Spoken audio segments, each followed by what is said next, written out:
No. Stay. Good boy. Lay down. Lay down, Mama.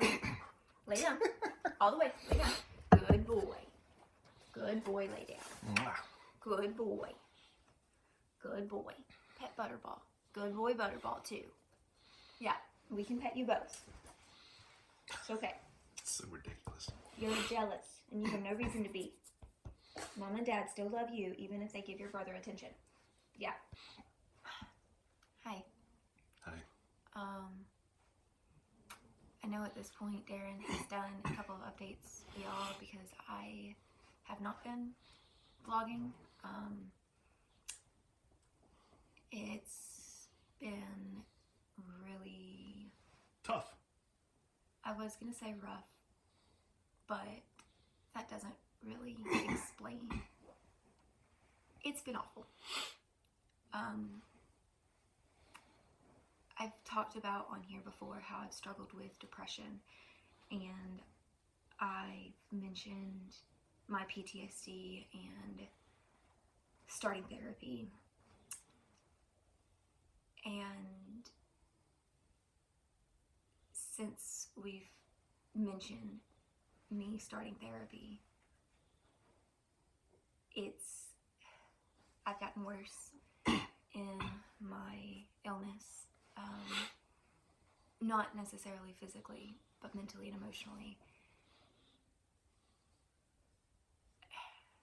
I haven't been okay because of the stuff that is coming to light through therapy. I knew that my past had really messed me up, and I knew that I had some things I needed to work through, but the extent to which they have been and are affecting my life and my ability to perform day-to-day functions, it's a lot more severe than we ever anticipated. And I have not been handling it very well. I've had a couple of mental breakdowns where I honestly considered like if I needed to be committed for a while. On top of cancer. So yeah, I have been trying to get back. Our dog's playing, sorry. He's laying down now, so he's playing with his own toy, throwing it for himself. Yeah, playing with his rope. I have been trying to get back to vlogging because I know that it's what God has called me to. But I have been paralyzed and have been obsessing over how to start again, over how to jump back in and keep going. And I guess we've reached the point where I have to walk out the phrase, done is better than perfect. Which is not something you've ever been able to do. And just part of my trauma. PTSD. You know, it is a trauma response. It is a coping mechanism, and it is how you survived in your younger years. Yeah. But trauma responses can be unlearned, so that's the reason for the therapy. I never thought that I never realized the trauma was affecting me so bad that it was hindering me to work, not live life, work, because I've never lived life before. I've always worked. That's what I've done.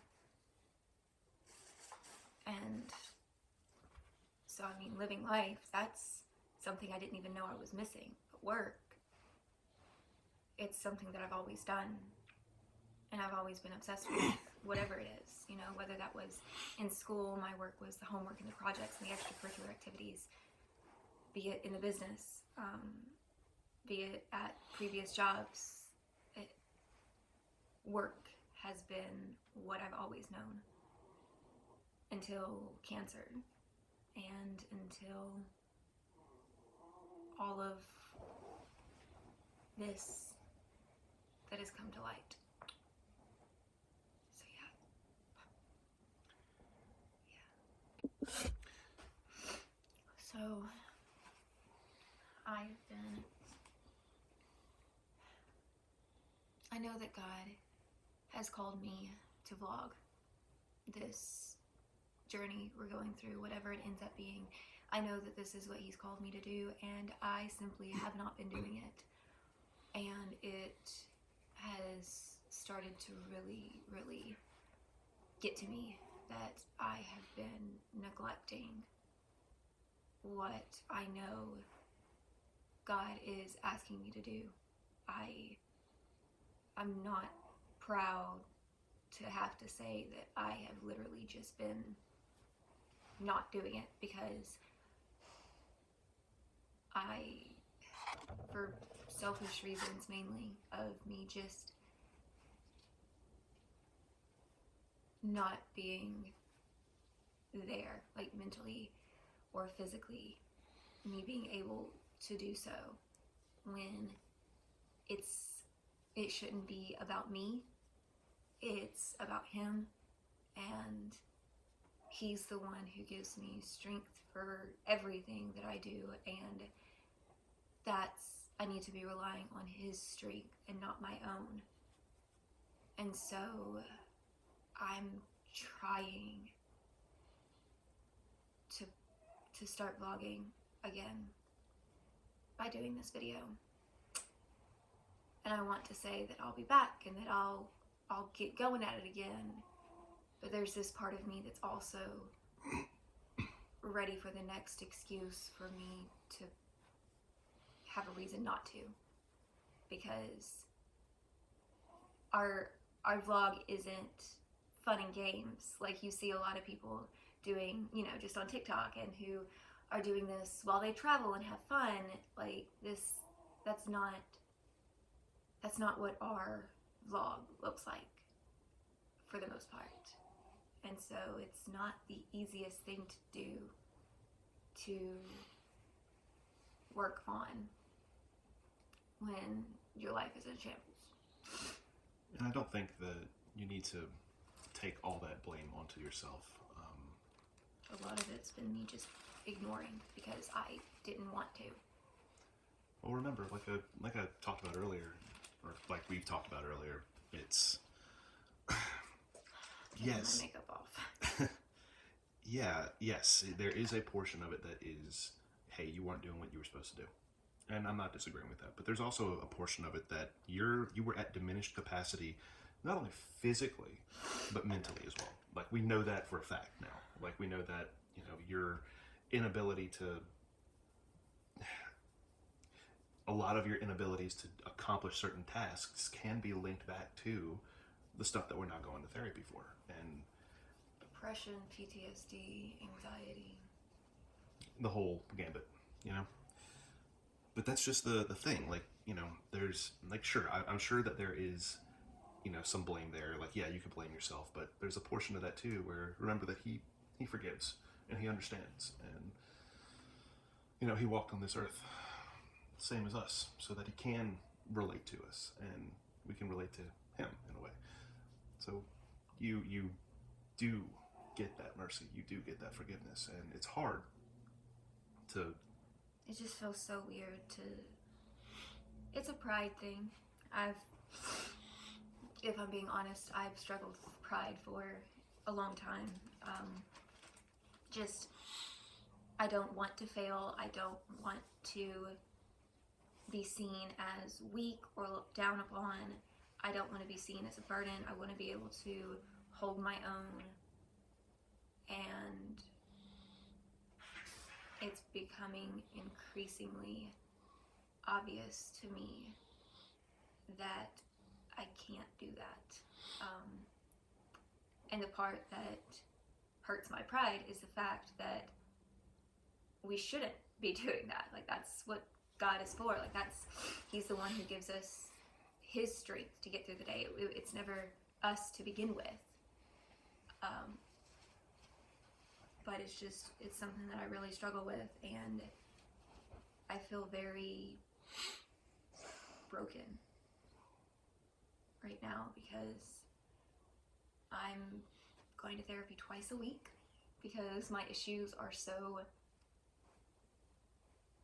deep and so intrusive into day-to-day tasks. It's twice a week that I'm sitting in a room for an hour and remembering stuff that I apparently have pushed to the back of my mind and forgotten about.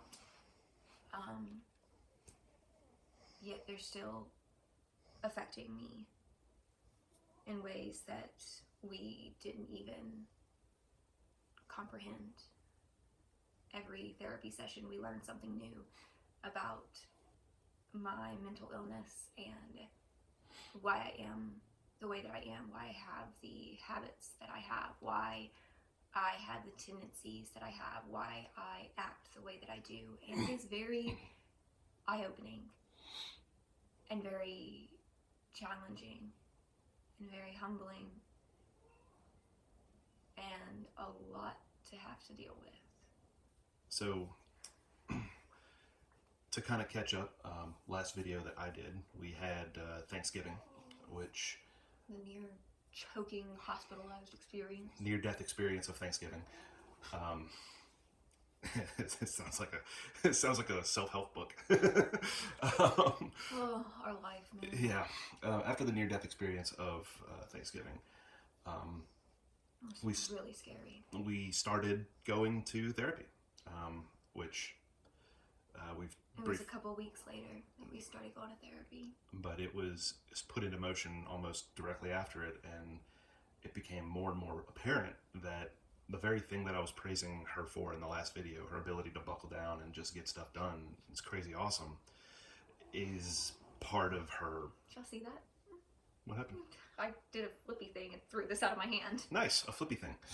But part of the thing that I was praising her for is actually part of the trauma. It's and the thing I shouldn't be doing. And the thing you shouldn't be doing.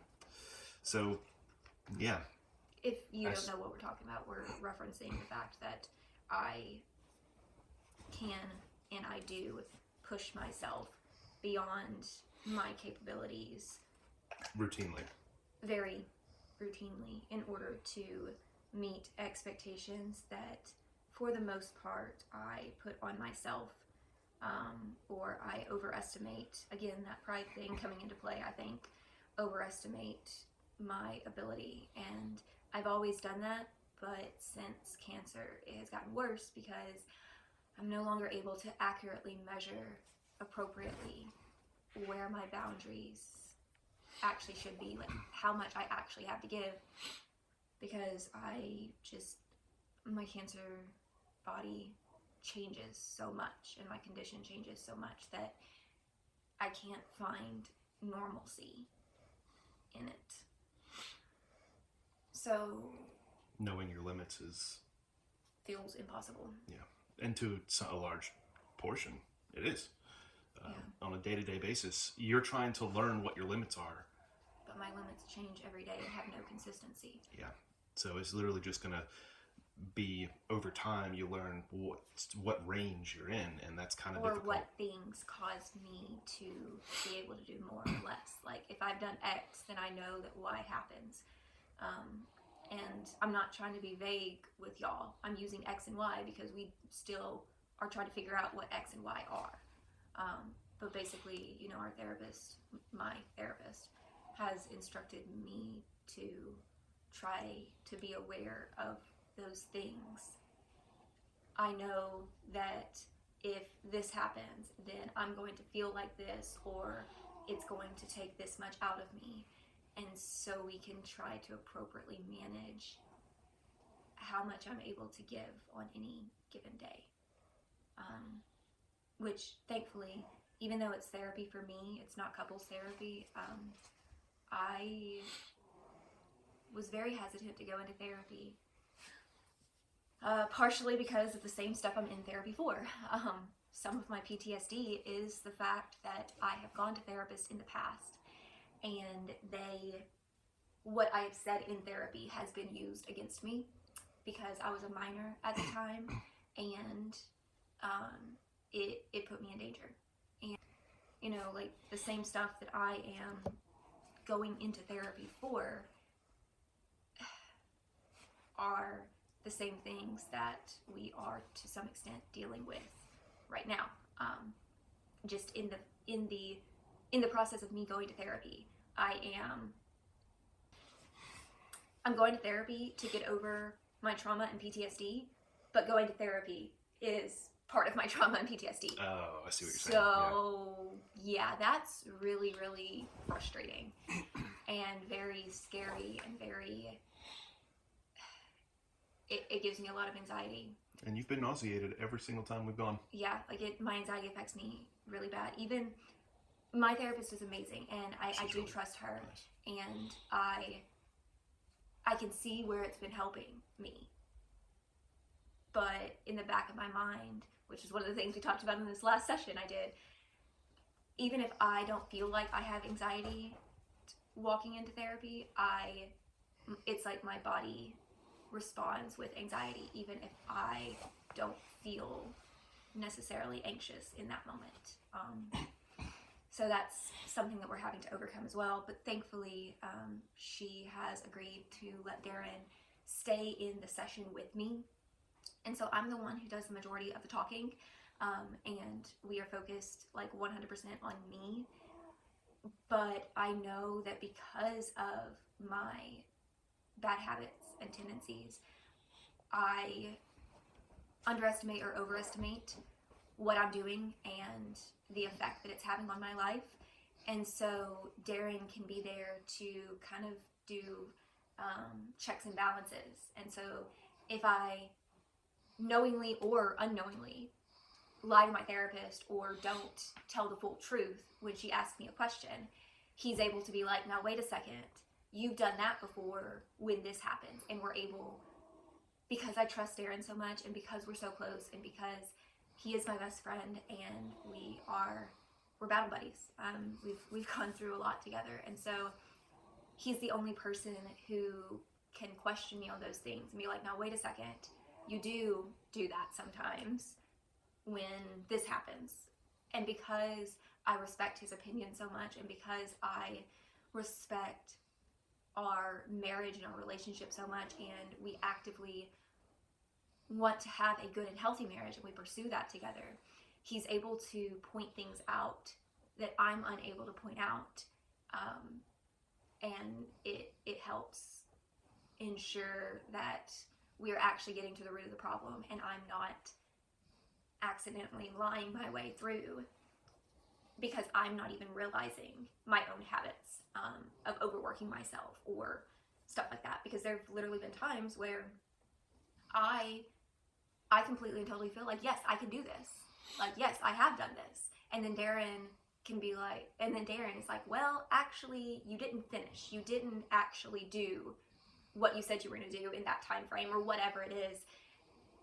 And it makes me see it from a different perspective and really helps us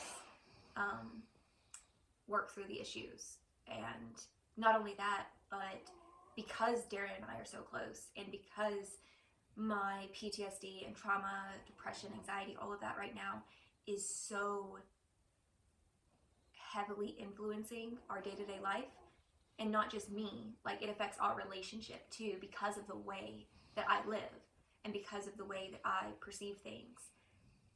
It takes a toll on our relationship at times. And so I wanted him to be able to know everything that happens during therapy, so that if one of those subjects come up throughout the week when we're not in therapy, he can, again, keep me in check and basically help me refocus, I guess. Is that the right word?